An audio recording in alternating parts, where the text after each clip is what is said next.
New balls, please. New balls, please. New balls, please.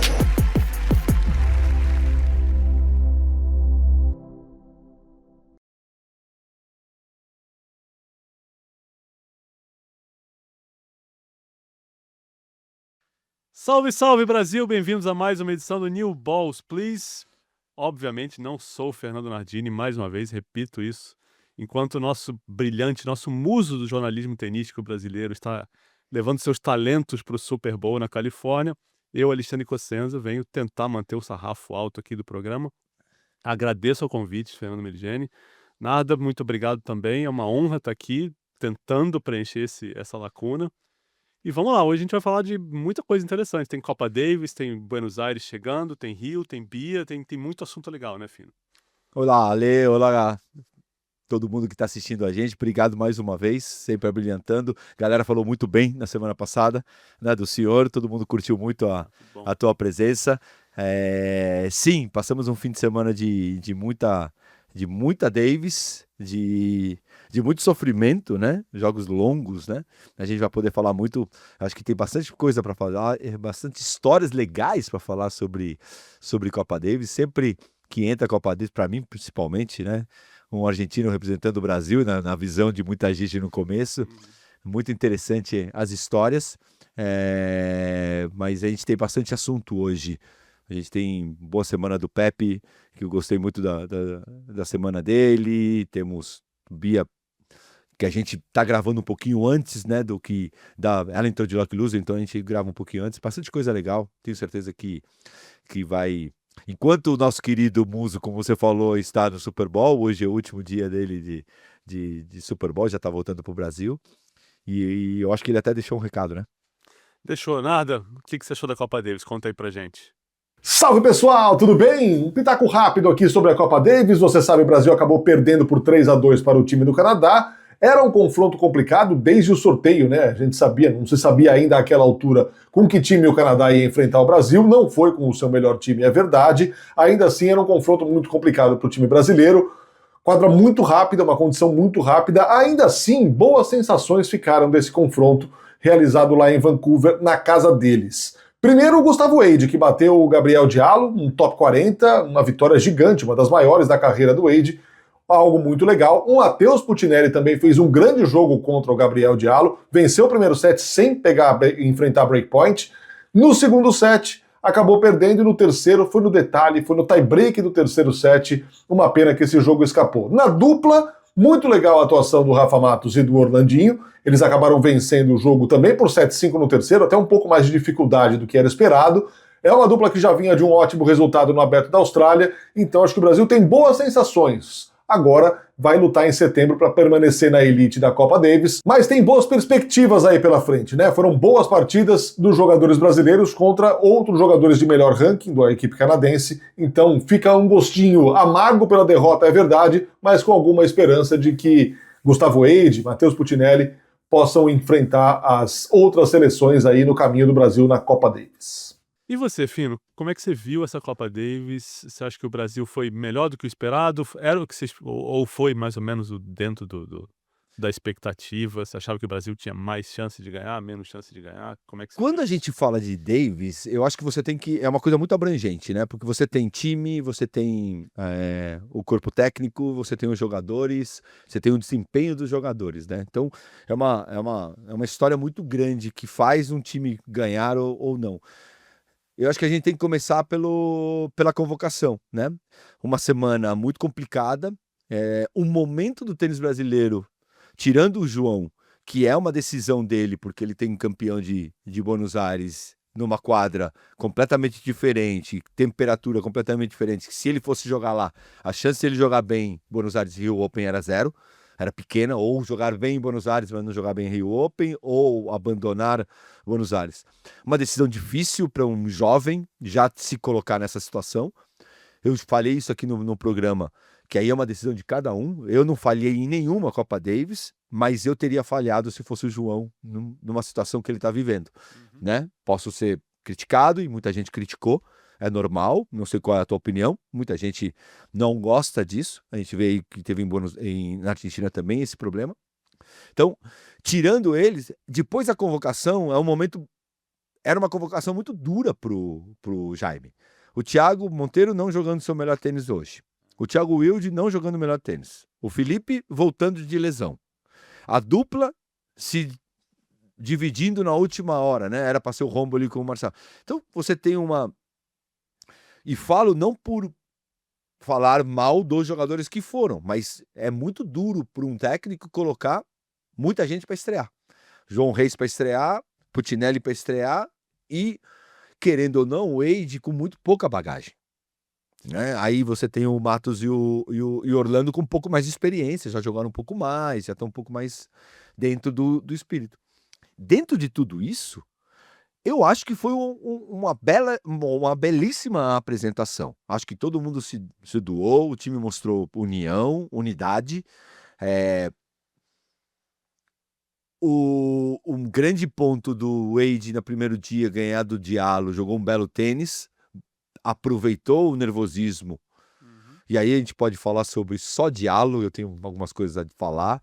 Eu não gostei nem um pouco da atitude do Diallo, com bem que ele joga tênis. Acho ele muito luz, assim, muito, qualquer coisa. Pô, o que ele joga de tênis? Ele não cuida uma bola, ele é muito estranho jogando ali pro bem que ele vai jogar no futuro. Gostei muito do primeiro dia do Gustavo, não é? Um cara que teve personalidade, mesmo do jeitão dele, meio quietão, meio tímido. O João não jogou bem, vamos ser aqui, e aqui não é falar mal do João, eu amo o João, adoro ele como e já tive na situação dele, e minha estreia foi um terror, foi um pânico, e eu estava em pânico dentro do jogo, e joguei muito parecido, então eu me vi muito na pele do João ali, de querer ganhar, querer jogar bem, e não estar conseguindo, escolhendo mal, porque a cabeça parece que não responde. E o ponto alto, a dupla jogando muito bem, muito feliz, mas o ponto alto que eu gostei muito foi da atitude do Putinelli.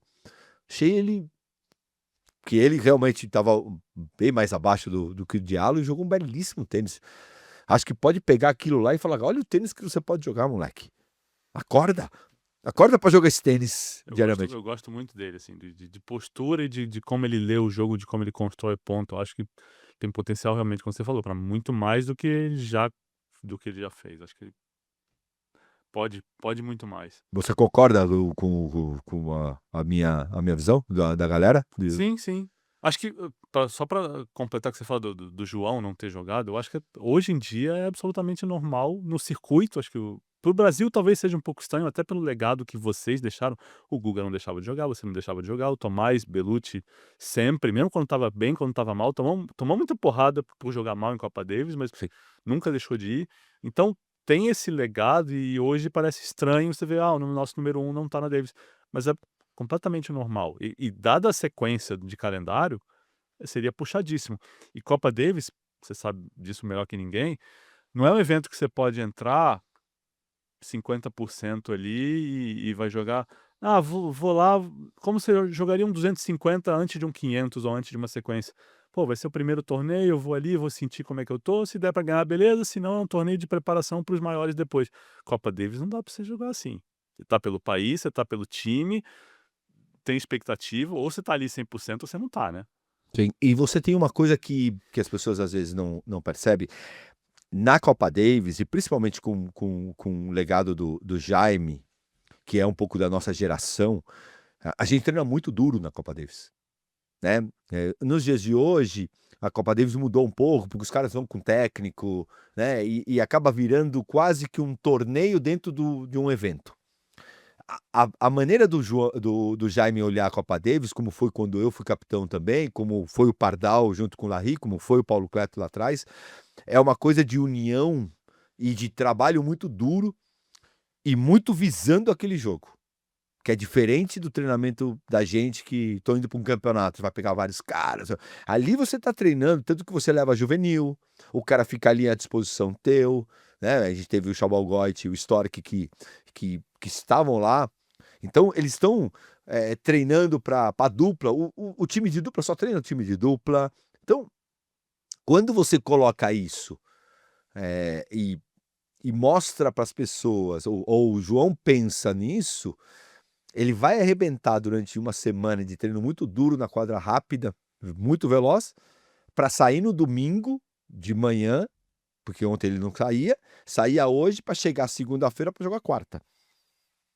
Então, era uma decisão muito difícil. Mas concordo com você, ele está pagando um pouco do preço do que a gente plantou. É um pouco do preço do que o próprio Cerúndulo ontem deixou uma declaração, a Argentina também perde, e ele fala, se vocês quiserem me bater, me batam.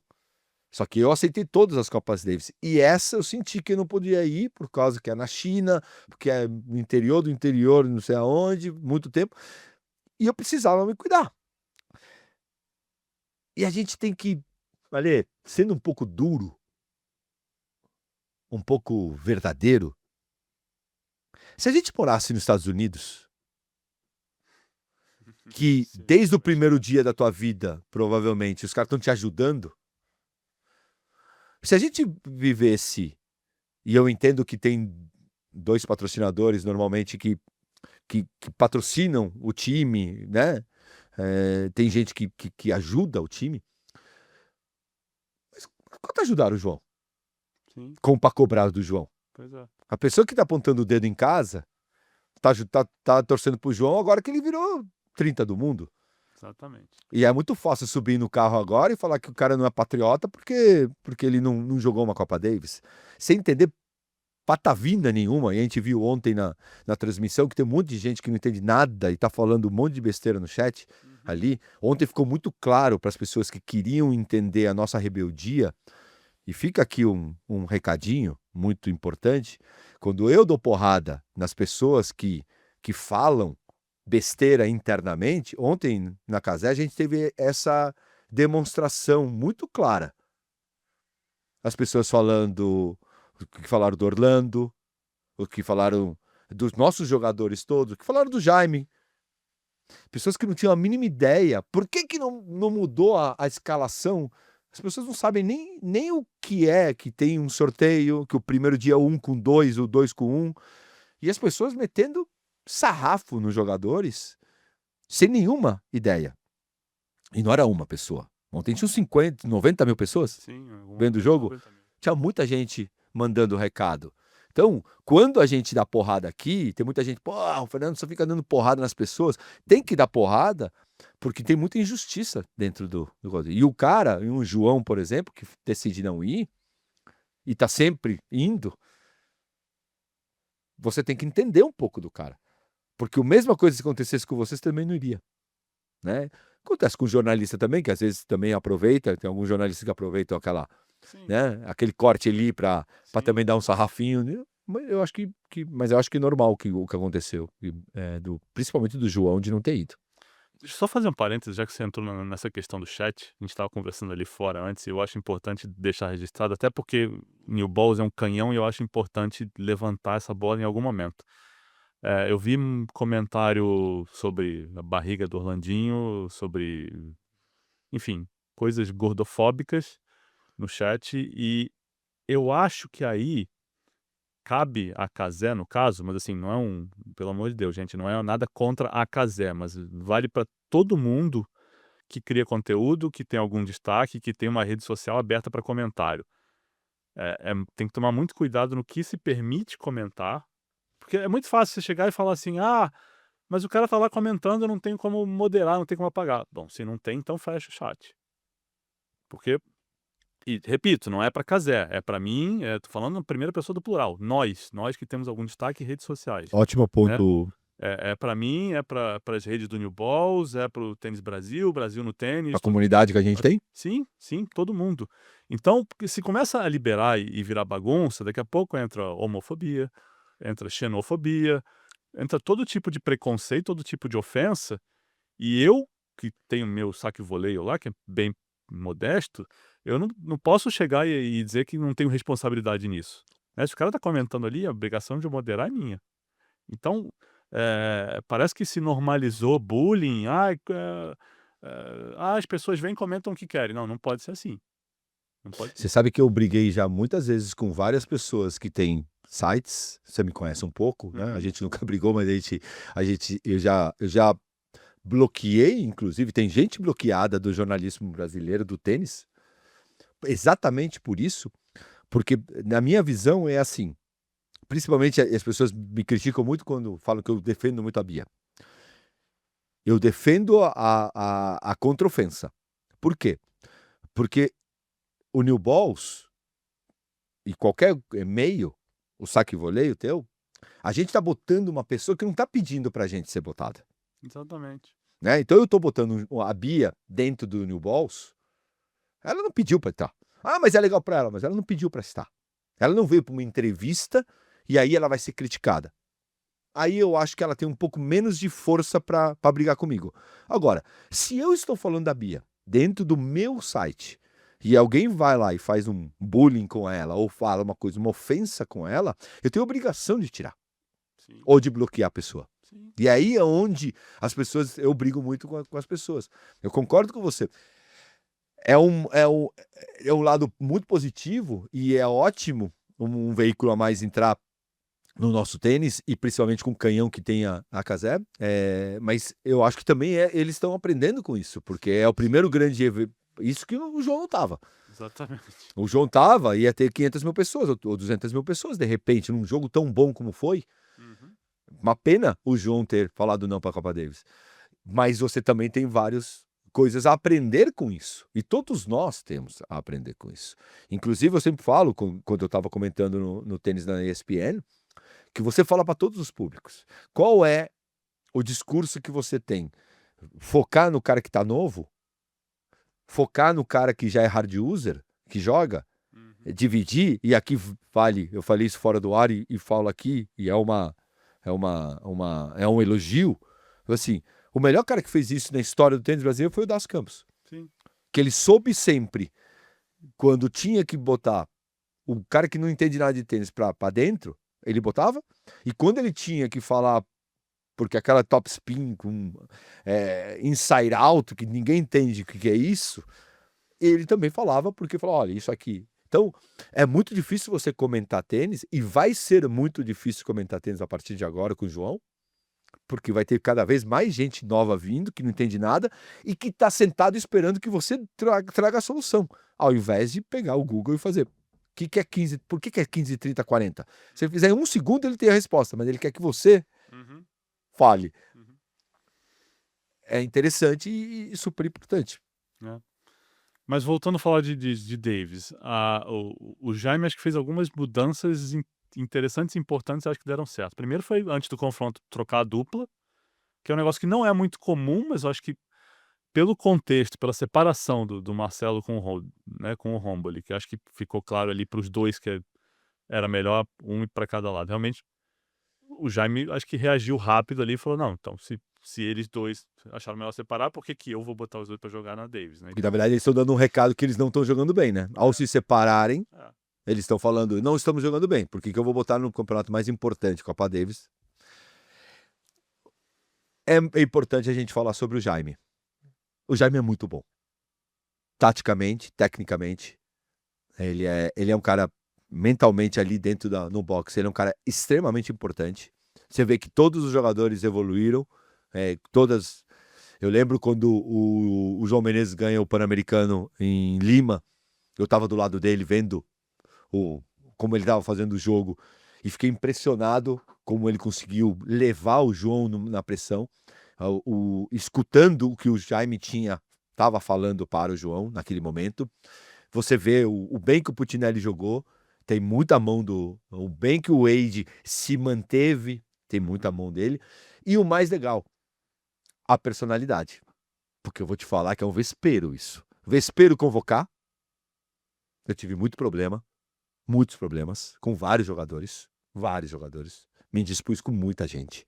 Me dispus com o Marquito Daniel, me dispus com o Thiago Alves, me dispus com o próprio Guga, me dispus com todo mundo quando eu fui capitão.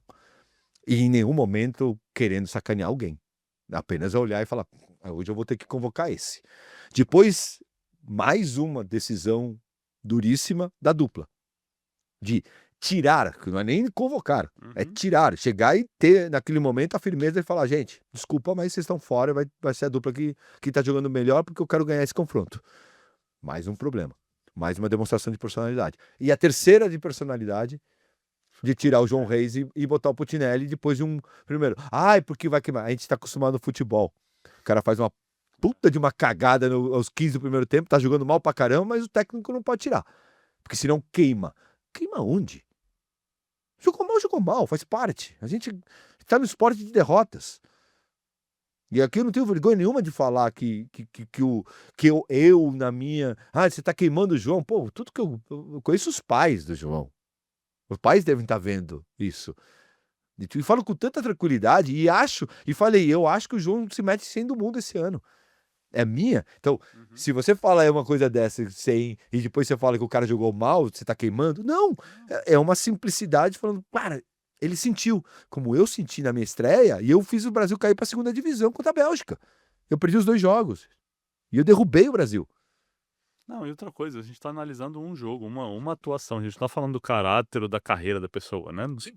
O cara pode ser ótimo, o Guga foi espetacular, mas teve dia que ele jogou mal. E quando joga mal, a gente tem que falar que joga mal. Com o João Fonseca vai acontecer, né? Ele é um fenômeno, tem um potencial para ser E enorme, da Bia também, a mas gente fala mal exatamente, é um no amor de jogo pessoa, dela. a gente adora a Bia, pô, top 10, não tem que criticar. Mas se ela joga mal, a gente tem que falar que jogou mal. E não é um ataque pessoal a Bia, é uma análise do que aconteceu ali. Né? Então, e o Putinelli entrou muito bem, né? Ficou ali a um game da vitória para o Brasil. Eu, durante um bom tempo, eu achei que a gente ia ganhar esse confronto. Eu falei, cara, eles vão conseguir ganhar do Canadá lá, fora de casa, com uma quadra muito rápida. Mas me chamou muita atenção, né? O canadense os dois souberam usar muito bem a torcida, que não é uma torcida muito atuante, né? Não é Brasil, não é Argentina, não é Uhum. Equador, Chile, que a gente viu, né? O Massu dando cambalhota, né? Mas souberam pegar essa energia, né? Me chamou muito a atenção a dupla também, que a gente falou pouco, começaram a jogar meio mal, assim, meio tímidos. E uma coisa muito importante que também vi muito no chat e em alguns comentários até de coisas que a gente que escreveu. A gente tem que entender que tipo de jogador a gente tem. Né? Sim. O canadense, ele tem um estilo. O João tem um estilo. O Putinelli é um meio termo, mas também é mais quieto. O Gustavo é muito quieto. É. O Gustavo é muito assim. Ele é farol baixo nesse sentido do dia a dia. Sim. Ele é característica dele, como era do Ricardinho Melo, como era do Bellucci. Mas isso não tem nada a ver, a gente tem que parar com isso, que esse cara não tem garra, que esse cara não tem atitude, que esse cara não quer ganhar. Porque senão, fica muito fácil, quebra 2 raquetes, balança a cadeira do juiz, é um bad boy. Não, ele teve uma explosão, ele é assim, né? E é diferente de cada jogador dentro de um time, ele tem uma maneira de ser. E não por isso que ele perdeu, ou que ele ganhou. Não, ele perdeu porque ou porque ele sentiu, ou porque o cara jogou bem, ou porque ele errou a decisão. Acho que também tem que tomar um pouco de cuidado nessa maneira de tratar o tenista brasileiro, que todo mundo tem que ser como era o Guga, todo mundo tem que ser... Pô, o Sareta era de um jeito, o Ricardinho era do outro, eu era de outro, o Jaime era de outro, o Matar era de outro, Sim. né? Todo mundo é diferente. Agora deixa eu voltar para uma questão aqui, por fazer meu lado jornalista, que eu não consigo ouvir e não dar sequência a algumas coisas. Você falou que quando o capitão se indispôs com tenistas. Conta um desses episódios, vai. Pode ser o do Ricardo. Eu vou contar os dois com todo o respeito. O Thiago Alves ficou muito bravo comigo porque ele era número 1 do Brasil contra a Suécia e eu convoquei o Sareta. E eu convoquei ele para treinar. Eu lembro do Marco Daniel também. E o Marcos Daniel ficou bravo comigo porque eu levei 5 e na última hora eu tinha que cortar 1. E eu deixei o Guga e o Marcos era o cara que estava ganhando. E na minha visão, principalmente com o Thiago, que na época ficou muito triste comigo, e o Ed era o treinador dele, o Divaldo, que eu tenho um baita carinho também, eu achei, e aí é uma decisão como o Jaime tem, eu achei que naquele momento, naquele jogo, pela experiência que eu tive e conhecendo os jogadores, eu achei que estrear contra um Sunderland em BH, Que era razoavelmente desconhecido, mas já era 30 e poucos do mundo, né? Ele não era. jogava pra caramba É. já, e era colocar ele na fogueira. E o matchup, como a gente chama, Uhum. na hora de convocação, pá, pá, pá, eu sabia que o Ricardo perderia pro Sunderland, mas eu achava que o Sarita tinha mais chance de ganhar do 20 Guerra. Uhum. Então foi uma decisão minha. E, óbvio, faria isso hoje, com o mundo como está hoje, porque você tira o número 1 do Brasil, eu gostaria de ter sido tirado? Óbvio que não. Uhum. Eu entendo e entendi a braveza do Thiago, entendo. Só que é uma decisão a ser feita. No caso do Marcos, o Marcos ficou muito triste comigo. A gente perdeu, entre aspas, a amizade durante um bom tempo. Eu entendo, ele deu declaração errada, eu de repente não me expressei da maneira certa com ele, e não tem problema nenhum. E hoje, putz, hoje a gente se dá super bem. Eu amo o Marcos Daniel. Não tanto quanto você, mas eu amo. Não, mas eu tenho muito carinho e tenho meus motivos para ter tirado ele, que aí já são outros motivos que não cabe exposição de ninguém. Então, são decisões muito difíceis, né? Eu tirei o Sareta, por exemplo, do 5º ponto contra o Uruguai, contra o Felder, e botei o Ricardo, que o Sareta passou uma semana, 10 dias sem falar comigo. E eu lembro da expressão dele quando eu falei no vestiário, falei, amanhã, isso no sábado, era dia de 3 dias de Davis ainda, no sábado à tarde eu falei, olha, não é você que joga, vai jogar o Ricardo. Ele falou, não. Típico do Flávio, né? Não, você não vai. Você não vai me tirar. Eu falei, não é que eu vou te tirar, já te tirei. Eu já avisei o Ricardo e vai ser ele. Não, eu vou jogar. E falei, cara, e aí ficou possesso. Que por um outro lado eu acho muito legal, Sim, né? Porque no primeiro momento você olha pelo pessoal. claro. E eu já fui tenista, eu lembro quando o Pardal me colocou em lugar. Contra o Canadá, me botou no lugar do André, e o André estava em algumas posições na minha frente, o André ficou puto na reunião. Mas não é pelo. Não é pessoal. Só que também você está mostrando que você quer jogar. Sim. Você está mostrando brilho, você está mostrando, cara, você não vai me tirar nem a pau. Eu lembro quando eu tirei, eu contei isso aqui no programa, quando eu tirei o Guga em Lima, o Guga falou que ia jogar, pô, como é que falar não pro Guga? O Guga com meia perna, você não consegue falar não. E eu falei, cara, Guga, quer ficar bravo e nunca mais olhar na minha cara?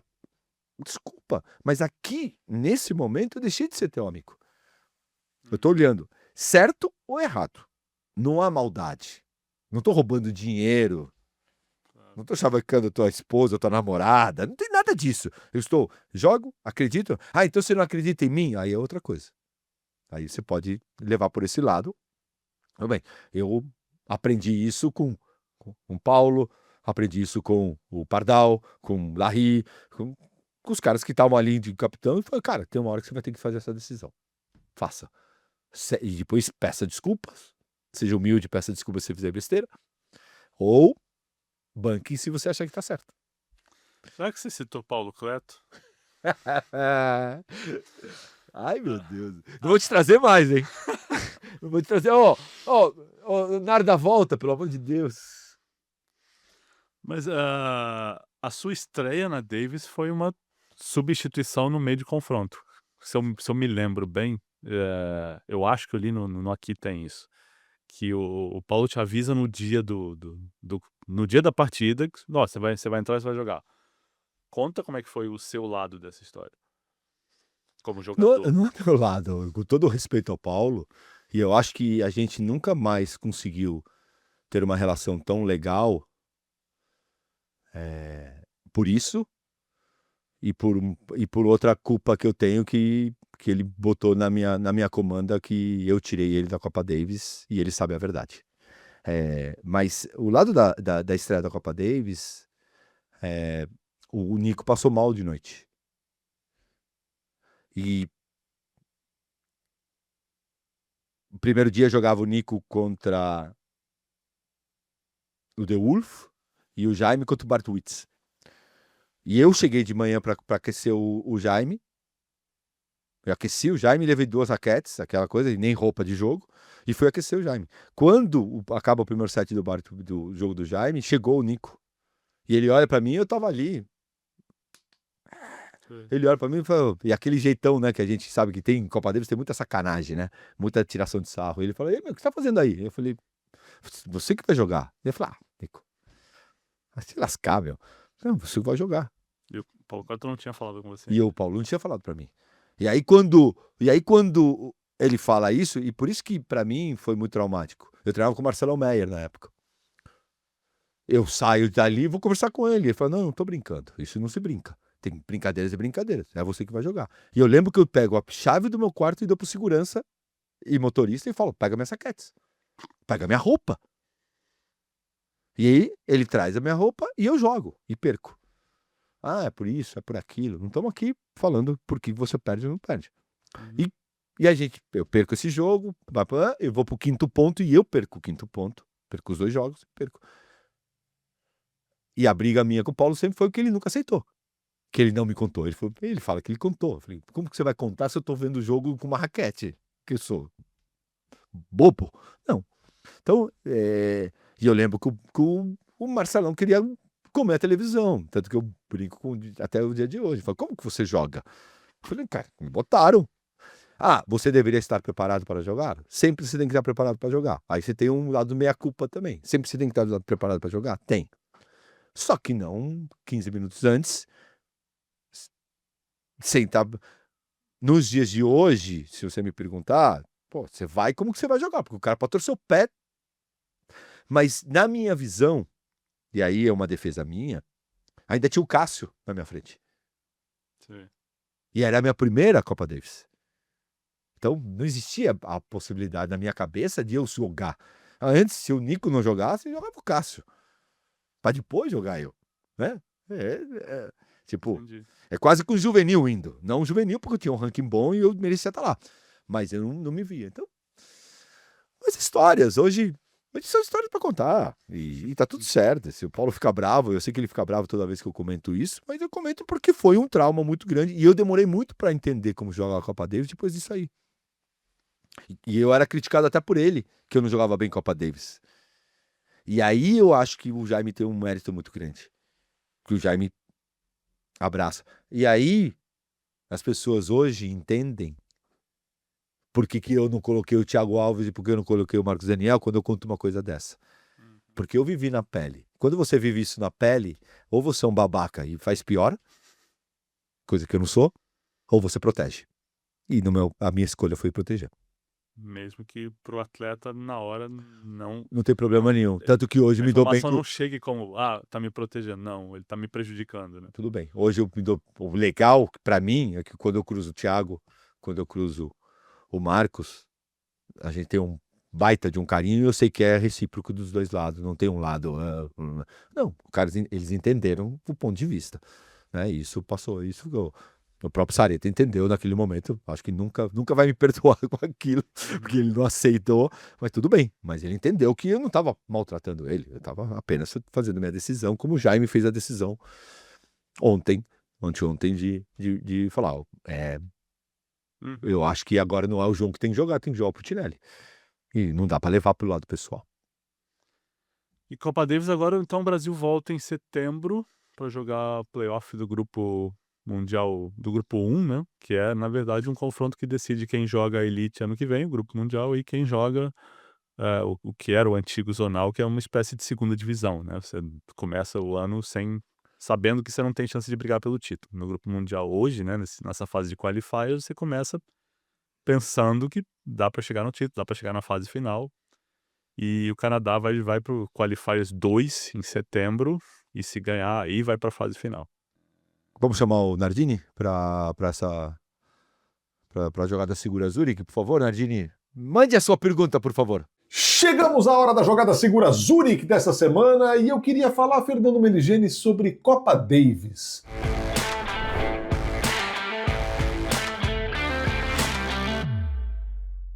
É diferente, Fino, a abordagem para um jogo de Copa Davis? Porque é uma competição completamente diferente. Ok, na sua época era ainda mais diferente, né? Mas você vai entrar em quadra não para representar apenas você, vai representar também um time. Tem todo mundo ali junto com você, te incentivando, os companheiros, a torcida que pode jogar junto. Conta pra gente aí, Fino, o que é o mais seguro para se fazer a abordagem de um jogo de Copa Davis com torcida a favor, com torcida contra? Conta aí. Realmente, Narda, não sei se tem uma jogada segura para jogar contra ou a favor numa Copa Davis. É uma sensação completamente diferente, é uma responsabilidade e é muito difícil você jogar. Eu acho que é muito mais difícil jogar a favor do que contra. Quando a gente jogava contra uma torcida hostil, e a gente jogou com várias torcidas duras, em vários confrontos complicados, o que a gente fazia muito era não levantar a cabeça, não encarar, não brigar, mesmo que eu adorava uma briguinha, tentar inflar o menos possível a torcida. Né? A gente teve alguns confrontos muito nervosos, a gente teve Chile, a gente teve Peru. Eu nunca joguei na Argentina, então nunca fui chamado de vendido por lá, então nunca tive essa experiência de um ex-argentino jogando pelo Brasil contra uma Argentina, mas a ordem dos técnicos era não provoca, fica na tua. Mas ao mesmo tempo, quando joga a favor, você tem que tomar um pouco de cuidado para não sair do eixo de tanta bagunça que você quer fazer naquele jogo, né? De trazer a torcida e se desgastar demais, porque na nossa geração ainda eram 5 sets, então perder um monte de energia gritando e chamando a torcida também era perigoso, mas era uma sensação única você poder jogar com a torcida a favor e também com a torcida contra. Eu curtia bastante. Olha, o maior ambiente que eu vi de Copa Davis na vida foi uma final em Mar del Plata, Argentina e Espanha, aquela de 2008, que a Espanha vai lá e vence, sem Nadal. Eu lembro no domingo, era o quarto jogo, tava 2-1 para a Espanha, entre Cassuso e Verdasco. Cara, a torcida argentina, desde, sei lá, acho que uns 5 minutos antes da entrada dos jogadores, até o fim da entrada dos jogadores, eles foram apresentados, entraram, sentaram, foram acho que uns 10 minutos de torcida cantando sem parar, e alto, e batendo, e girando camisa. Foi um negócio, assim, inacreditável. Eu tinha uma câmera digital, a gente tá falando de 2008, né, 17 anos atrás. Eu tenho isso filmado, todo pixelado em casa, e eu só não apago, porque o som vale a pena, sabe? Um negócio que não lembro de ter vivido algo parecido num confronto de Davis ou numa quadra de tênis. E olha que eu vi alguns jogos do Guga no Brasil importantes. Vi Copa Davis, vi a sua vitória sobre o Kuchera no Marapendi. Também foi uma sensação muito legal, mas essa da Argentina, impressionante. E já que tô falando de Argentina, vamos falar de Buenos Aires. Saiu a chave, João Fonseca tá de bye na primeira rodada. Pega ou Facundo Dias Acosta ou Tabilo. É a metade da chave que tem Cerúndolo e Berrettini. E o João, se chegar na semi, pega um dos dois. Cerúndolo é o favorito, é o cabeça 1, tá em casa, não jogou a Copa Davis para isso. Inclusive falou recentemente que se tiver que escolher alguma coisa para ter grande na carreira, seria ser campeão em Buenos Aires. Ele jogou 2 finais lá, perdeu uma pro Schwartzman, outra pro João. Então a gente sabe o quão importante isso é para ele. Mas você achou essa chave do João interessante? Você gostou, não gostou? Como é que você tá vendo isso? Eu vejo se fala muito sobre defender pontos, né? É um mito, né? que o tenista, o fã que tá vendo a gente não entende muito, porque não vive essa realidade, e até não entende no sentido de, às vezes até na crítica, falando, como que a gente tem uma coisa muito dura, né? Porque naquela semana você perder 250 pontos, como no caso você já sabe para onde você vai no ranking. Então, quando você já entra na semana, falando, às vezes é 30, tô 30, eu vou para 34, beleza, não dá. Mas muitas vezes, o defender pontos te tira do 30 e te bota 60. E aí, o 60, você já sabe que você não entra nos Masters 1000 porque o ranking não te deixa. Então, além do rótulo de ser campeão, você tem o problema que isso te gera, né? O que tá vivendo um pouco a Bia. Pela primeira vez, depois de tantos anos, jogou Sim. quali. Sim. Né? Por quê? Porque o ranking foi embora. Tá indo para 68, 69. Então, quando chegar mais 50 pontos, sai de 69 para 85. Eu entrava naquele, agora eu não entro nem nesse. Daqui a pouco, isso entra na cabeça. Entra no jogo? Entra. Aparece. Eu lembro de você falar sobre a sua semi de Roland Garros. Quando você Eu teve tinha que 1000 pontos para defender. defender. 1000 pontos. Aí eu olho a chave, primeira rodada, acho que era o Prodan, um francês. Segunda rodada, Correia. Aí eu falei, cara, mas se eu perder na segunda rodada, eu faço 35 pontos. Eu tinha 1000. Lascou. Eu era 30 e ia pra 100. Cruel. E eu perdi 6-3 no quinto. Um jogaço na Lenglan. Aí você fala, cara, quando você dá a mão assim, você fala, cara, tchau, tchau 1000 pontos. Eu vou embora. Sabe, 970 pontos foram embora. Então é uma... Ah, mas você deveria ter feito. Sim, óbvio. Só que mesmo que você defenda o ponto, antes, você tá com outro ranking. Sim. Se você defende o ponto, você mantém aquele ranking bom que você tinha. Então, o que eu vejo do João, que ele tem que ter a calma, já que o público não tem, ninguém tem, que é aquela coisa de entender que cada campeonato que ele vai ali, ele tem que subir o Everest. E, teoricamente, ele sabe que chega perto, no mínimo perto do topo. É o normal dele. Só que é um caminho. É um jogo com um cara inteligente, tinhoso, que não tá jogando bem, que é o Dias da Costa, ou um Tabilo, que é um cara que Sim. respeita nada. Ninguém. Sim. Não é tão duro, na minha visão, no Saibro. Eu prefiro ele na rápida, eu acho ele mais chato do que no Saibro, mas joga super bem também no Saibro. Mas é uma primeira rodada. De um bom tempo parado, de novo. E a primeira rodada pra ele, porque pro outro vai ser a segunda, que é Segunda. outro Então, elenco. eu acho que a primeira rodada é mais difícil do que a segunda. Ah, por ter o Jerry ou o Echeverry, acho que na segunda. Mas já ganhou um jogo. E a partir de semifinal, eu não me preocupo mais com um cara que tá defendendo. Ah, mas ele perdeu 250 e ele vai ganhar 90, 100 pontos. Tudo bem, mas é semi. É um resultado que tá dentro do nosso escopo, tá? Bom, legal. Então, não dá para escolher muito chave. Acho que a chave é boa, dentro do que podia cair. Mas eu acho que é uma construção de ano do João, que vai ter semanas que ele vai jogar bem, semanas que ele vai jogar mal. A boa notícia é que ele não tá sentindo lesão, que ele não tá sentindo a dor, né? E que ele vai conseguir. Só que eu tenho um lado muito interessante para ver, que eu sou uma pessoa que todo mundo sabe aqui, todo mundo que vê o New Balls toda semana, eu bato muito na tecla da maneira de jogar. A quadra rápida... Padrão, né? Você sempre fala em padrão. de padrão. A quadra rápida te esconde um pouco, principalmente quando você vai pro indoor ali, que ele jogou super bem, te esconde um pouco qual é exatamente o padrão, porque, pô, você saca bem, se você estiver devolvendo bem, você vai lá e dá uma camuflada no padrão. Sim.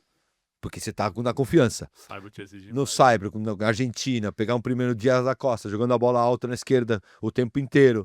Qual é o padrão que ele vai... Ele vai segurar um pouco mais, ou ele vai de novo entrar como no ano passado, acreditar que toda a bola vai dar certo e meter a mão?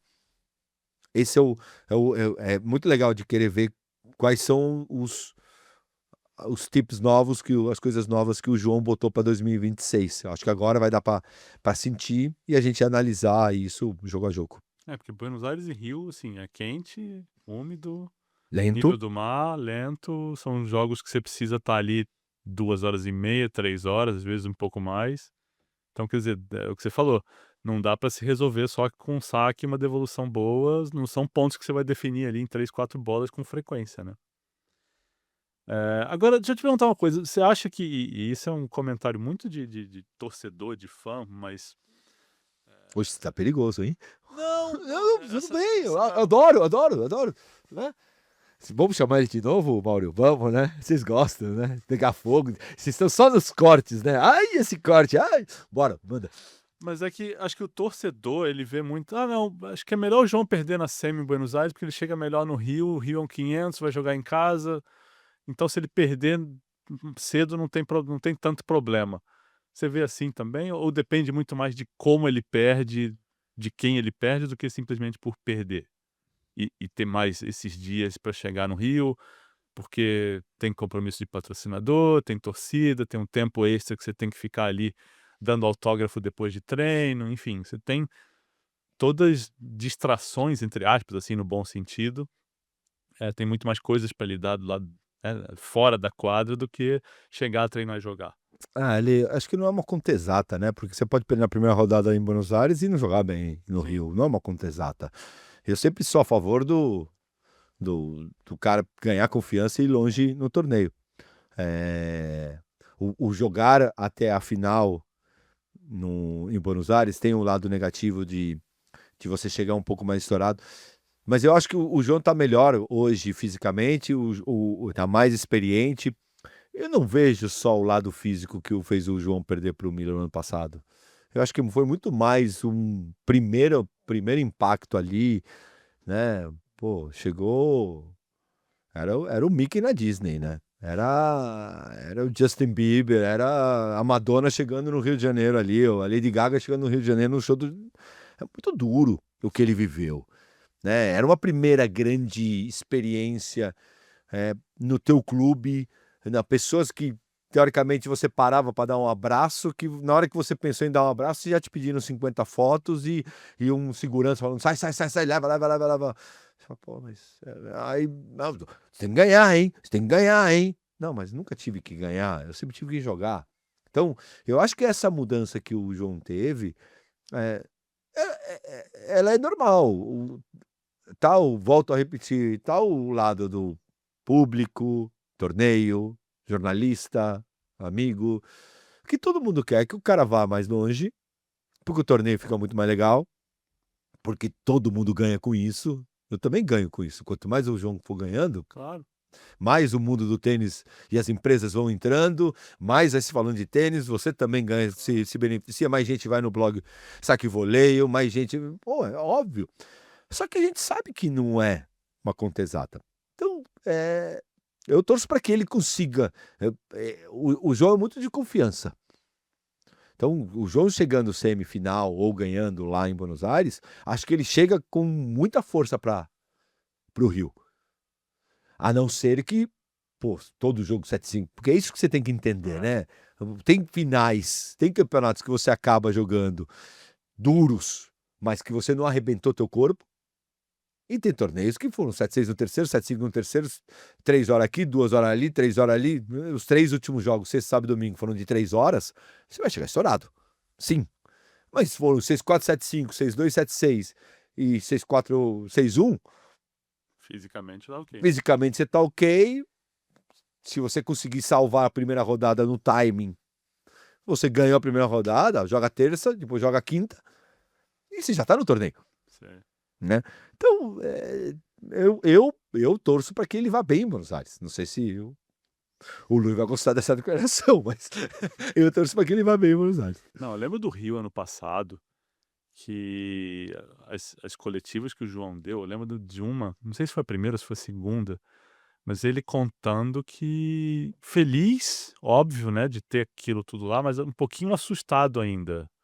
Não é assustado no sentido de medo, nervoso, mas de estar surpreso com a quantidade de gente que apareceu e como repercutiu o começo de ano dele, né, que não foi só Buenos Aires, mas ele derrotou o Rublev lá no Australian Open, enfim, né, ele apareceu para muita gente ali. E ele estava muito surpreso e da minha parte, eu vi coisas que eu não vi em 11 anos de Rio Open ali. Teve um A gente não treino viu no dele que Guga. tinha gente em cima da árvore para A ver gente não treino. viu coisa do Guga. Tudo bem, era outra geração no sentido de mídia, mas a gente conviveu. Muita gente ficou na porta da casa do Guga quando ele ganhou o Roland Garros. Ficou todo mundo lá embaixo, da Dona Alice embaixo. Tá? Ele saía e tinha um carro da TV que ia atrás dele. Tá bom. Né? A gente já estava assustado com isso. Uhum. Realmente. Conversando com ele, mudou a vida dele. Mudou a vida dele. Mas eu acho que ele hoje já entendeu. Sim, Já entendeu? E o mais legal, né, Ale? O tenista tem que entender que ele não pode ir no embalo dos outros. claro. Nem. Eu lembro sempre uma frase do Guga maravilhosa. Não sei se você já alguma vez escreveu isso, mas era a síndrome da segunda rodada do Guga. Que ele perdeu. Eu lembro que a gente estava em São José e ele ia jogar contra o Agassi, acho que na segunda rodada. E, e ele falava assim pra mim: o problema não é perder pro Agassi, eu não lembro pra quem, perder pra quem. O problema é que minha síndrome da segunda rodada vai existir ainda. Porque o jornalista, pô, ele perdeu, sei lá, 4, 5 segunda rodada, que é normal. Pô, pegou, ele não era cabeça na época, Sim. ganha a primeira rodada, pum, pega o cabeça 1, pega o cabeça 2, aí perde a segunda rodada. Bom, 3, 4 vezes. E aí já começam a botar no jornal síndrome da segunda rodada, síndrome. E é muito legal, ou você vive o que as pessoas escrevem, o que as pessoas pensam, ou você vive o que você acredita. E é esse, eu acho que é o ponto onde o João hoje, que tem um time muito legal por trás, no lado, na verdade não é por trás, é do lado, ele percebe que ele não pode ir pelas pessoas. Ele vai por ele. Mas ele pode não jogar bem de novo Rio Open, pode não ganhar esse ano, que a gente adoraria que ele ganhasse, mas eu acho que daqui a um tempo ele vai conseguir jogar bem e a gente vai começar a conhecer mais o João. Rio Open. Wildcards foram anunciados. Thiago Wilde, João Lucas Reis na chave principal. E no qual a gente tem o Guto, Thiago Monteiro e Gustavo Eide. Mas abriu um wildcard agora, porque o Monfils não vem mais.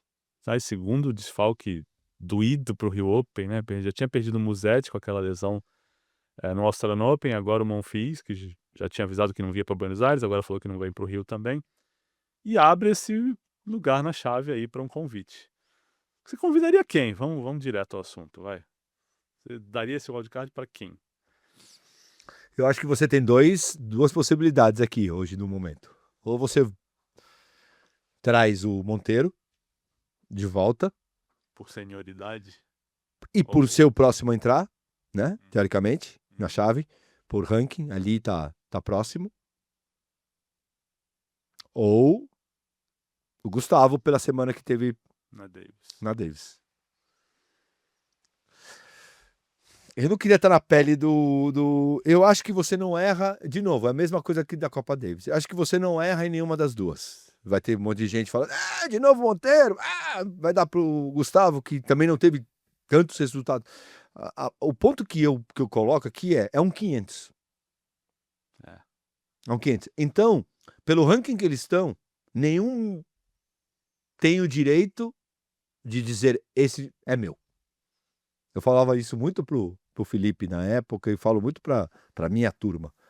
Tem hora que você merece e você tem fiquei um fora, tô 100 do mundo e fechou 99.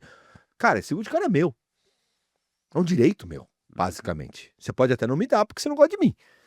E o torneio tem todo o direito. Mas quando você tá 200 do mundo e não tá jogando bem, como é o caso do Thiago, assim, de resultado, você já perde esse vídeo de cara é meu. Se me derem, eu agradeço muito. No caso do Gustavo, também. Ele não é que ele vem arrebentando e ganhando todo mundo e jogando campeonato grande. É um prêmio ao ter jogado bem, ganhado do Diallo, ter jogado bem uma semana no começo do ano. Então, eu acho, se eu tivesse que arriscar, eu acho que vão dar pro Thiago. E aí abre um no quali Que aí você tem ou Putinelli ou Boscardin. ou Boscardin. Esse é duro também. Tirando o grande jogo que teve o Putin essa semana, quem acho que mais merece é o Pepe, Moscardinho. Vem jogando bem, fez quartas de final essa semana, ganhou do Começana. E eu acho que tem a ver. Eu acho que tem a ver com os dois, né? De você dar uma sequência. E aí no quali já é diferente. E aí muita gente vai perguntar: por que não levar o Guto para a chave principal? Eu ia chegar nessa agora. Tá cedo. Eu, na minha maneira de ver, eu acho que tem tempo para isso. Eu acho que um 500, até para mostrar pro Guto que existe uma escada, Sim. que existe valores, não que ele não tenha, mas que existe valores. Claro. Existe o Challenger, existe o 250, existe o 500, existe o 1000. Ah, tá jogando super bem? Pô, mas já vai jogar o quali. Já é um prêmio. Já é um grande feito. Não precisa colocar ele hoje, não, na chave principal. Eu não... Pode ser que o torneio bote. Por que não? Isso é uma coisa que cada um vai botar. Mas eu deixaria o Guto ainda no quali, pegando experiência, quem sabe passa o quali. Sim. Por que não? Pode passar. Sim. Tá jogando super bem, joga bem tênis. Só que ele é muito jovem, na minha visão. E é um torneio grande para você já botar e de repente ter uma experiência não tão boa como gostaria de ter. Aconteceu algo proporcionalmente parecido com ele 2 anos atrás, né? Ele foi jogar aquela Procopio Cup, que era aquele torneio que dava vaga pro Rio Open, e ele na primeira rodada ele pega o Danielzinho, cascudo, trocador de bola, experiente, tomou 0-0. E eu até falei com o Guto sobre isso, né? A gente conversou no Sauípe agora, ele falou, não, as coisas acontecem às vezes porque precisa acontecer para você entender alguma coisa. E ele falou, olha, eu entendi que ainda tinha muita coisa pela frente. O próprio Fonseca, o primeiro de cara dele no Rio Open também foi Sim, traumático, foi duro. Sim. Quadra central, Pois porque você é. vai botar o cara na quadra central, vai ter muita gente vendo. Eu acho que tem que é isso. Voltamos a história lá da Davis com o Thiago. Eu acho que você tem. E o Lui, e isso a gente tem que falar, o Lui, o Pardal, o Tomás, né, do Rio Open. Se tem uma coisa, vocês podem reclamar de tudo quanto vocês quiserem reclamar do Rio Open. Aí eu não sou uma pessoa que tem que estar defendendo o Rio Open aqui. Eu tenho problema com a lona só no Rio. É. Mas o Luiz sabe Você disso. tem, a galera tem do ingresso, tá tudo certo. Agora, que eles estudam, que eles cuidam, que eles olham e que quando eles dão o de cara, eles estão totalmente baseados e conversado com pessoas, com técnicos, com os técnicos dos jogadores, não é aleatório. Isso as pessoas precisam saber. Porque você tem um Pardal que tem uma baita de experiência, você tem o Luiz que tem uma baita de experiência, tem o Tomás que cada vez mais tem uma baita experiência, um grande cara, um futuro enorme. O Tomás é muito bom também. Sim. Então, tá olhando e pode errar. E tem também obrigações, porque também o torneio não é só deles. Então, muitas vezes criticaram porque deram o indicar pro Alcaraz, pro chinês, mas ele tinha obrigações. Esse agora é engraçado lembrar, né? Criticar porque deram um convite para o caralho. Quem é esse garoto que tá aí? Quem é esse moleque? E graças a esse convite conseguiram fechar 3 anos. Pois é. Né? E também tem que ver isso. As pessoas são muito imediatistas. Ah, por que ele tá fazendo isso? Porque também tá olhando, tá vendo que o cara é muito bom e tá para amanhã poder ter. Hoje o João tem muito carinho pelo torneio, porque sempre trataram ele. E a gente é muito assim. Você também Claro, eu sou uma pessoa. claro. Você me tratou sempre muito bem. Qualquer hora que você me pede uma entrevista, Sim. você tem. E é a mesma coisa, eu recebi. Se eu começo a te tratar mal pra caramba, amanhã eu preciso de você, você vai falar, meu, se vira, brother. Tô fora de você. Bom, vamos pular para Doha. A Bia perdeu no quali. A gente WTA1000. Isso. Doha. A última informação que a gente tem antes de gravar é que é a leitura de Lucky Loser. E eu queria te perguntar o seguinte, eu às vezes leio de tenistas isso, de que o atleta quando entra como lucky loser, entra mais solto, com uma sensação de segunda chance, com menos peso, joga mais leve e melhor. Isso acontecia com você? Eu acho que essa segunda derrota, né? A possível segunda derrota, ela dói menos, Entendi. né? Primeiro porque a gente tem que entender que a primeira rodada já te dá dinheiro, já te dá hospitalidade mais forte. Então, tirando os grandes jogadores, tipo, a Bia hoje não precisa de dinheiro, não precisa dessas coisas, né? De pessoas normais. Agora, a grande maioria, quando tá no quali, perde no quali, ou tá jogando a última do quali, tá jogando, né? A alimentação, né? A gente vê muito, a Carol conta muito isso. Você tá jogando para ganhar $500 ou 5.000. Faz muita diferença. Ou não ter o hotel e ter que ir embora e pagar a semana inteira de hotel, ou ganhar mais 4 dias de hotel, 3, 4 dias. Então faz muita diferença. Então você já joga muito mais tranquilo. Eu falo muito isso sobre os tenistas. Pô, o ser top A pressão é muito menor hoje. Uhum. O cara não tá jogando pela comida. E a Carol tá jogando pela comida. O João Reis tá jogando pela comida. O Putinelli tá jogando pela comida. Então, quando você fala que o cara ele não pode sentir essa pressão, cara, segunda-feira tem as contas pra pagar. É diferente do cara que tá, se eu perder o patrocínio hoje, não tô nem aí. Tenho 10. Bem, a conta é diferente. Então, falar que o Federer e que o Djokovic jogam pressão é uma outra pressão. Sim. E a pior pressão que tem é se você se pagar. Isso não há dúvida nenhuma. Então, quando você entra com um lucky loser, você já pelo menos já botou uma grana no bolso, já tem. Então, por isso que eu acho também que além do já perdi uma vez, também é a tranquilidade da tua semana. Carolinda pelo mundo. Vamos para Carolina. Vamos, Carol, o que você conta pra gente? Fala galera, estamos aqui para mais um Carolinda pelo Mundo. Acabei de perder, pistolíssima, porém tenho que compartilhar isso aqui com vocês, porque para mim é uma novidade. Vim jogar aqui o W50 da ITF em Orlando, na USTA. A gente tinha o árbitro de cadeira, o árbitro de linha, os árbitros de linha, né? Acho que eram 2. E as câmeras que ficavam na rede, eram 4 câmeras. O árbitro cantava todas as bolas, mas você podia pedir challenge caso você duvidasse, tivesse alguma dúvida aí de alguma chamada. É um sistema sueco que eles estão usando aqui na USTA. É a primeira vez que eu usei, mas as meninas me falaram que eles já estão usando faz um tempinho. Tem alguém que fica olhando as imagens em algum lugar, enfim. Mas tem essas 4 câmeras, o árbitro tem um tablet, então quando você pede o challenge, ele coloca ali no sistema e ele consegue ver se foi dentro ou fora. Eu perguntei depois do jogo se aparecia uma imagem pra ele, ele disse que não, só que aparecia ali se foi dentro ou fora. Perguntei pro árbitro também o que ele achava disso, se ele se sentia mais seguro ou mais inseguro em fazer as chamadas. E ele falou que, claro que ele quer errar o menos possível, então achava que era bom para todo mundo. Eu, como jogadora, gostei da experiência. Na verdade, o árbitro fez um ótimo jogo, não precisamos... Ela não chamou nenhuma vez o challenge, eu pedi uma vez só e errei, inclusive. Mas acho que acaba te deixando um pouco mais segura. Algumas vezes... pode ter bastante erro, claro, o árbitro pode estar num dia não muito legal, enfim, todo mundo tem um dia não muito legal de trabalho. Então, pra te deixar segura também com as chamadas, é legal ter o challenge. Pra quem joga os torneios menores, de repente nunca teve essa oportunidade de ter isso como os Grand Slams, enfim, é bem legal. Nos Grand Slams eu já tive essa experiência, mas aqui no ITF foi a primeira vez. Normalmente é aquele sistema que sai a voz na hora, como se fosse um árbitro. Aqui é só pedindo mesmo para o árbitro da cadeira checar. Mas achei diferente, achei legal e achei bom mostrar aqui para vocês também.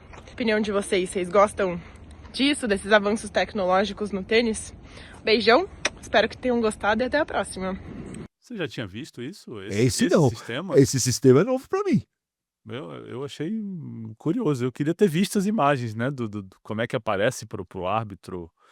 Porque tinha juiz de linha, mas tinha o replay também. É meio que o sistema antigo, né? Quando o Hawkeye foi implementado, que você tinha o juiz de linha, o árbitro de cadeira, mas você tinha a opção de desafiar.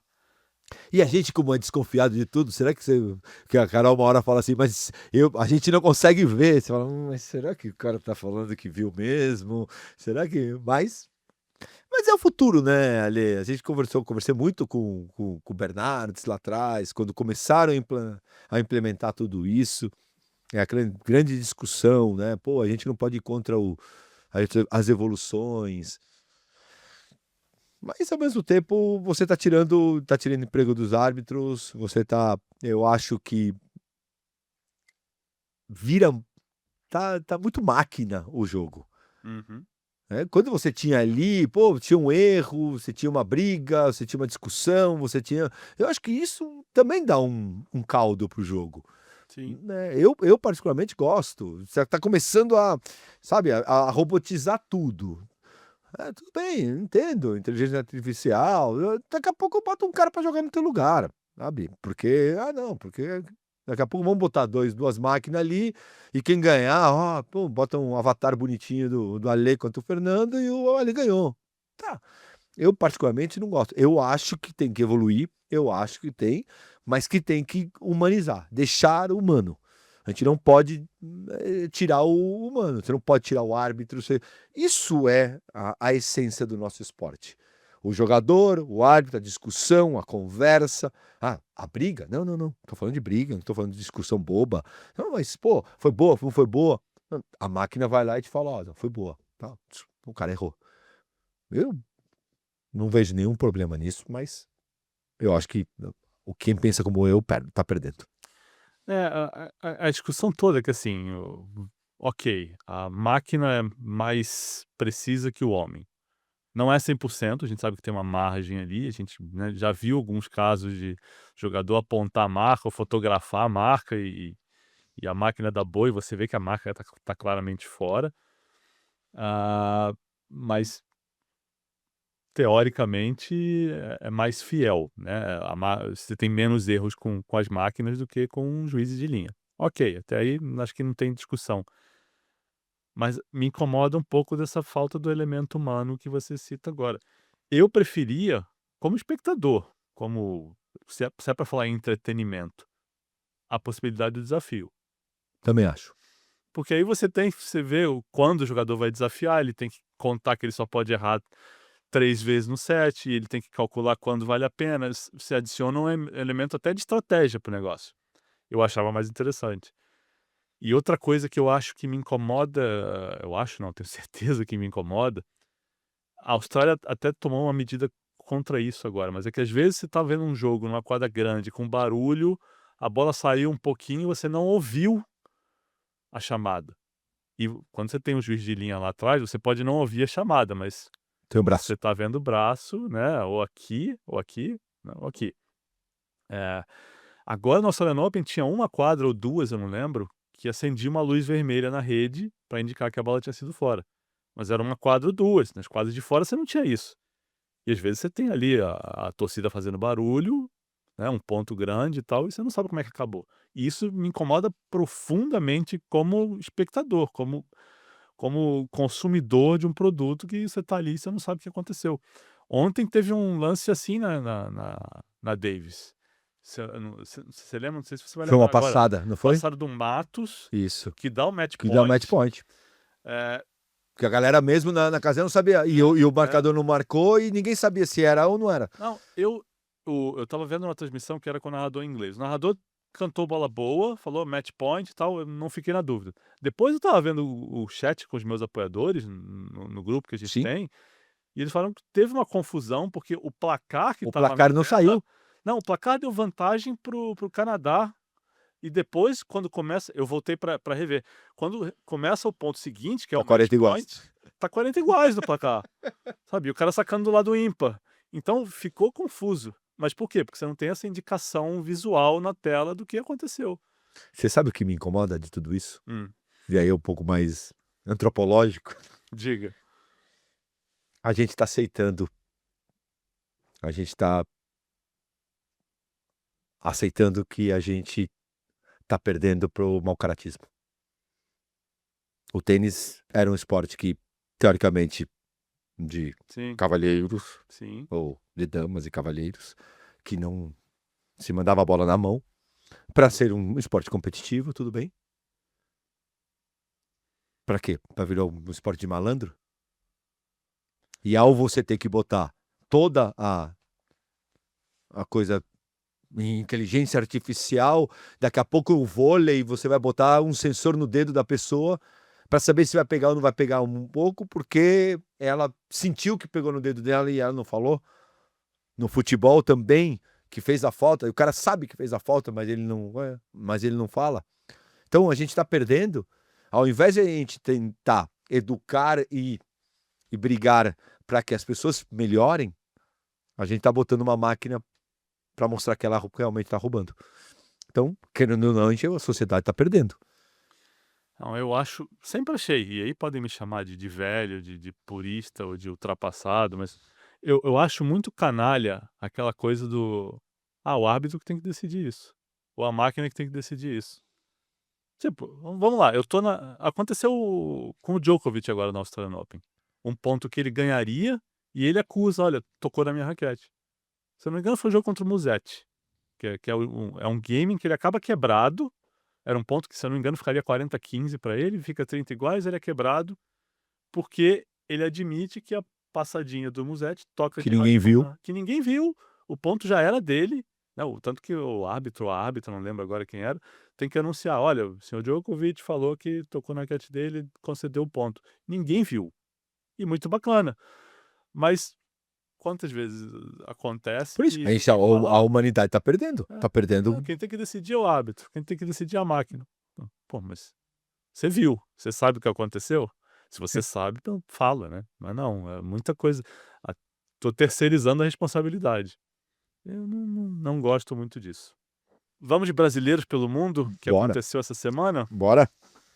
Challenger 125 de Rosário, Pedro Boscardin fez quartas nas simples, conquistou a maior vitória da carreira, ganhou do Começani, grande. Isso é uma coisa legal a se falar, e eu queria abordar rapidamente. Que a gente fala muito sobre a diferença entre brasileiro e argentino no tênis, a gente fala. E uma das grandes características do argentino é ficar. É ficar. E muitas vezes, até com pouca idade, o brasileiro acaba desistindo. Com 24, 23, 25. Muitas vezes, eu lembro, eu cruzei o Pepe no casamento do Felipe no final do ano passado, e ele me deu um abraço, pô, e ele falou uma coisa tão legal, assim, ele falou, meu, eu quero muito ser. Tipo, se me meter. E a única coisa que eu pude falar pra ele, eu falei assim, trabalha e fica. Porque uma hora vem. O brasileiro, ele tem um rótulo. Que, até os 22, até os 23, o cara tá 300, o cara tá 400, o cara tá... Então, vai embora. E o argentino mostra isso. Quantos? O Burruchaga, o Começano é um exemplo disso. O Carabelli... Cara, quantos se meteram? Agora tá se metendo o Tirante e o Olivieri já se meteu mais. Todos esses caras que estavam ali no 500, que passaram dos 20, 21, 22, alguns, 23, alguns, eles mantêm e ficam ali pagando. E é muito legal ver que o Pepe fazendo um belo trabalho, botou o Belucci no time, né? É um belo de uma aquisição, né? Mostrando que quer coisa grande. Né? E agora está começando a colher os resultados.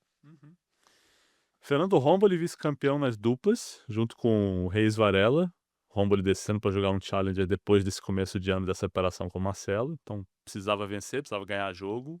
E ele que decidiu jogar com com Demo, tanto o Buenos Aires quanto o Rio, quanto o Chile, né? E no Rio eles estão esperando para entrar, né? Estão fora. Estão fora e tem 2 wildcards, aliás, para dupla. Imagino que vá, ninguém me falou nada, né? Mas imagino que vá para o Marcelo, que tem título para defender. Que ele vai jogar, ele tá jogando com o Roger, né? Essa semana em Buenos Aires. Isso. O Roger. Isso. Ou seja, ele vai jogar no Rio também? Não lembro agora com quem ele vai jogar no Rio. Eu acho que ele não decidiu ainda, Não né? decidiu. Não decidiu. Ou se decidiu, não anunciou. Mas... E o outro tá pipocando aí, que pode ser esse pro Romboli e pro Demo, se eles não entrarem, se não tiver essa desistência. Mas tem esses Se dois o João wildcards pedir. aí. Será? O João e Guto seria uma dupla legal, hein? Nossa senhora. Ô, João e Guto é uma dupla que eu gosto, hein? Seria muito legal e seria um baita de um aprendizado pro Guto também. Também, legal. Nossa, quero nem pensar nessa hipótese, pai. A gente tá aqui pra tumultuar a cabeça do Lui. Porque o João não é muito fã de jogar dupla, né? Não é... Mas jogando no Brasil. Eu gostaria muito de ver. Eu acho que pra ele vai ser uma coisa muito legal. Ajuda na devolução, ajuda no saque cada vez mais, ajuda no voleio, na aproximação. Vamos ter que aumentar aquela quadra 1 ali. Provavelmente. Mas vamos lá. O Eduardo Ribeiro e o Igor Marcondes fizeram semi, também em Rosário. W50 de Orlando, quadra dura. Thaisa Pedretti foi vice-campeã de duplas. M15 de Huamantla, no México, quadra dura. Nathan Rodrigues fez semifinal na simples. Ele e Luca Pinto foram campeões nas duplas. Tinham feito final semana passada. Quarto título de duplas do Nathan, segundo do Luca. M15 de Palm Coast, Hartrue, Flórida. João Seolim fez semifinal nas simples, com 300 de Salina. Aí, gente. Pietra Rivoli fez quartas nas simples e vice-campeã de duplas. E é isso. Vamos para a agenda agora da semana que vem. Dessa semana, né? A gente tá gravando domingo, eu ainda tô com uma semana passada. Mas vamos lá, 250 de Buenos Aires, que a gente já comentou aqui. Tem Cerúndolo, Darderi, Fonseca, Baez. Darderi e Baez ficaram na outra metade da chave, que eu achei ótimo, junto com o Navone. Acho que o Navone, outro cara que dá trabalho pro João, ficou na outra metade da chave. E tem um 500 em Dallas, com Fritz, Shelton, Fokina e Koboli. E 500 em Roterdã, com Deminauer, Wawrinka, Medvedev, Bublik. Chaves fortes. Chaves fortes. E essas chaves que prejudicam o Rio Open também, né? Total, Os caras vão por jogar causa do jogos Saibro. na Europa. Eu sempre falo isso, até porque ele citou você, num Rio Champions num desses torneios de veteranos, né, ali no meio dos anos 2000, o Safin vem e alguém pergunta pra ele, pô, você jogava bem no Saibro, você tinha bons resultados, por que você nunca veio jogar no Brasil Open, que era em fevereiro, no Sauípe, né, no calor? E ele fala assim, eu jogava na Europa em quadra dura, coberta, com ar-condicionado, as partidas duravam 1h30, 2 horas no máximo. Se eu fosse pro Brasil, eu ia jogar no verão, no calor, na umidade, ia jogar contra um Coria, um Gaudio, um Meligeni, ia ficar 3 horas na quadra e ia ganhar a mesma coisa. Pra que eu vou fazer isso? É bem a cara do Barata. É bem a cara dele, mas assim, isso deve passar na cabeça de muita gente que bota na balança isso de, nossa, A única coisa que ele mentiu, ele falou, mas lá é mais legal pra sair à noite, pra tomar uma caipirinha. tem isso. Foi a única coisa que ele não falou. Tinha isso. Mas isso deve passar na cabeça de muita gente quando bota na balança onde jogar O grande problema é que você tem ainda Acapulco e os 2 torneios, e o europeu não gosta de viajar tanto tempo. O sul-americano está acostumado a viajar muitas semanas. Sim. E aí você fazer mais uma viagem de 9, 10 horas, 11 horas, 12 horas, dependendo de onde você mora, voltar para a Europa, calor e frio, para você voltar de novo, né? Porque você vem para 2, 3 semanas, volta, não joga Acapulco, entre aspas, que é um 500 bom para jogar, para depois jogar Indian Wells. Tem que voltar para a Europa, para o frio, então acaba vindo do frio, na hora que tem que ir, vem uns dias antes para jogar Indian Wells ou Acapulco. É aí onde. Por isso que essa briga há tanto tempo do Rio Open querendo ir para a quadra rápida. Não, eu falo isso porque me incomoda quando as pessoas falam, mas essa chave do Rio Open tá fraca, é um 250, é um Challenger de luxo. As pessoas não fazem ideia da dificuldade que é para conseguir trazer gente para América do Sul, pro Saibro nessa época do ano. Não, e é azar, né? Você o Musetti machucar Sim, também. e o Monfils. O Monfils é o último ano dele, é óbvio que ele queria vir, mas acabou passando mal e deu um problema. E terminando a agenda, WTA 1000 de Doha, que a Bia entra como lucky loser, mas uma chave que tem Iga, Rybakina, Anisimova, Coco, ou seja, chave forte. Sabalenka desistiu, mas a chave fortíssima. Luísa Stefani e Gabi Dabrowski jogam juntas lá. E para terminar, João Loureiro joga M15 de Sunrise na Flórida. Para terminar, não. Tenho uma pergunta para te fazer. Manda. O que você achou da declaração do Moratoglu? Quem é melhor? O Big Three ou o Big Two? Mas isso aqui é meio canalha, né? O Moratoglu, ele é um excelente marqueteiro. Não vou entrar no mérito se ele é um grande técnico, se não é. Imagino que seja bom, porque ele trabalhou com muitas pessoas, né? Mas de marketing ele é bom, de marketing pessoal. Ele consegue se promover, Ou de corte. ele consegue se colocar em evidência quando ele fala coisas boas e quando ele fala coisas ruins, quando ele fala bobagens. Eu acho que essa comparação ela é dura de fazer, comparar qualquer geração com qualquer outra geração. Porque você vai falar o seguinte, o Rod Laver foi um dos maiores tenistas da história. Mas se você pegar o Rod Laver jogando e pegar qualquer challenger hoje, qualquer garoto de challenger joga mais do que o Rod Laver jogava na década de 60. Né? O tênis A evoluiu. saquete era diferente, a bola é diferente, o físico era diferente. Sim, tudo é diferente. Né? O tênis é mais rápido, mais físico. Blá, blá, aí você chega nessa transição do Big Three pro que é hoje um Big Two, ou sei lá, 2.5 Men com Djokovic, Alcaraz e Sinner, ou 3. Mas Alcaraz e Sinner são o que são. Por quê? Porque eles viram O quanto o tênis evoluiu e eles cresceram vendo Nadal, Federer, Djokovic e Murray, que não teve os resultados dos outros em números, mas também estava no bolo. Então faz parte do processo de evolução da modalidade. Então, o cara que vier daqui a 5 anos ou daqui a 10 anos vai ter um cara melhor que o Alcaraz assim, provavelmente vai. E aí a gente vai ter essa discussão depois, mas esse cara joga mais que o Alcaraz no auge, ou que o Federer no auge, ou que o Nadal, o Djokovic no auge. Mas esse cara não ganhou 20 slams, o Nadal, o Federer e o Djokovic ganharam. E aí fica a discussão eterna, né? Na minha visão, você comparar os dois com os três, é que nem você falar que o João Fonseca hoje é melhor do que o Guga. Exatamente. O futuro, ninguém sabe o que pode acontecer. Tomara que aconteça. E eu tenho certeza que o Guga também adoraria de ver o João ganhando 50 Grand Slams. Mas hoje não há comparação. Como hoje não há comparação do Big Two, né, do Sinner e do Alcaraz. Mas ele ganhou 7 em comparação. Tudo bem? Só que ele ganhou 7. O outro ganhou 24. E o outro ganhou 20. E o outro ganhou 22. Então, há uma diferença enorme. São comparações que não cabem.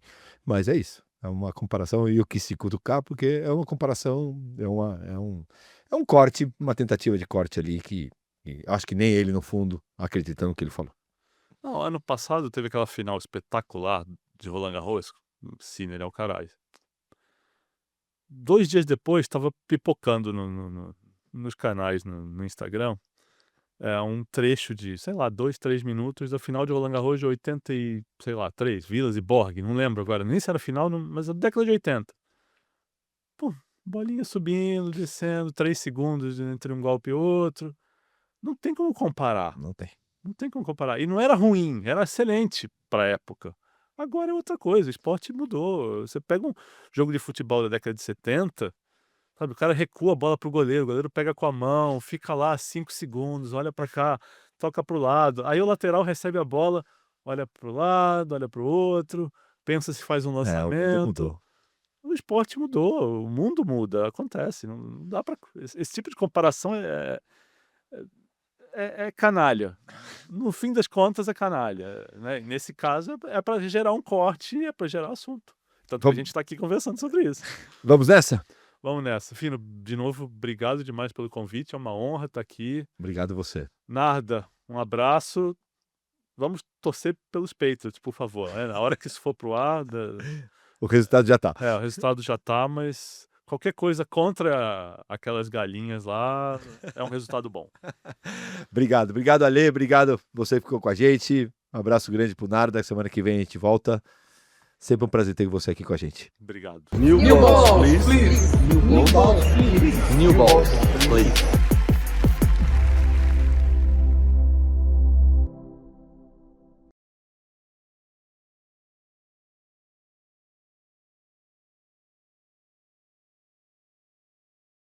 C6 Bank, para uma vida extraordinária.